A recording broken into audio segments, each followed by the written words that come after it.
Magandang araw sa lahat, welcome po ulit dito sa atin channel ang Biyahe y Komida. Maraming salamat sa lahat ng nag-subscribe, indeed. Punta tayo sa atin topic, April 18, 2025. Ate Guy, binigyang pugay ng militar sa unang gabi ng Lamay, Philippine flag, ipinatong sa kabaong. Si Nora Honor, sa unang gabi ng kanyang wake sa Heritage Park, ay pinarangalan ng militar ng Pilipinas sa pamamagitan ng isang honor guard kasama ang isa pang tauhan ng militar na naghahanda ng kanyang kabaong ng isang flag draping ceremony.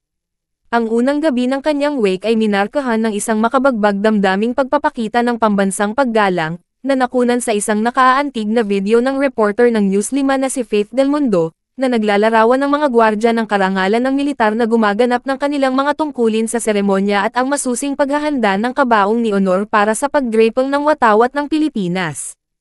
Ipinakita nito ang isang gwardya ng karangalan ng militar na nagsasagawa ng kanyang gawain ng may katumpakan at pagpipitagan, isang mabisang simbolo ng pasasalamat ng bansa sa napakalaking kontribusyon ni Ate Guy sa sining at kultura ng Pilipinas.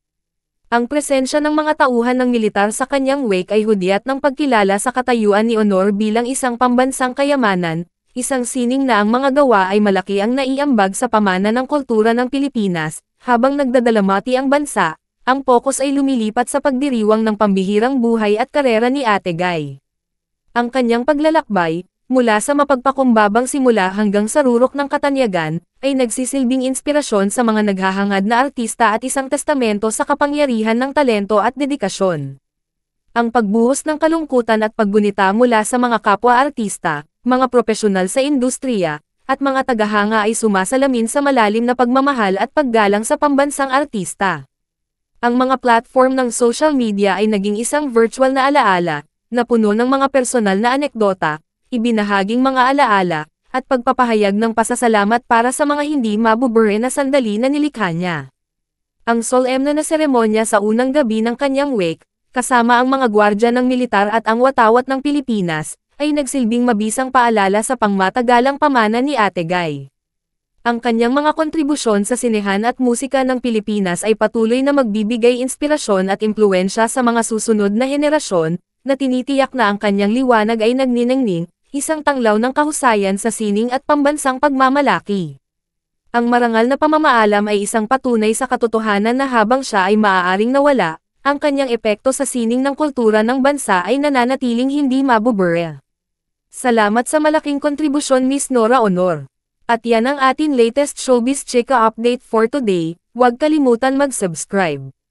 Click the notification bell for more showbiz chika updates. Like and share the video at suportahan po ang atin Facebook page. Maraming salamat sa lahat ng nag-subscribe, indeed.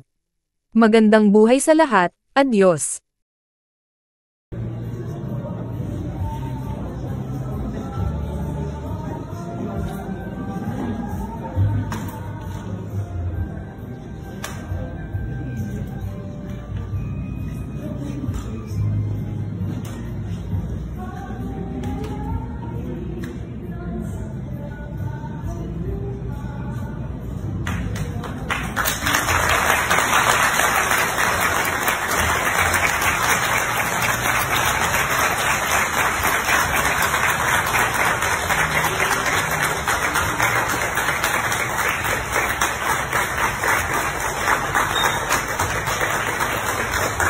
Sa inyo, napunta ako sa aking nais marating.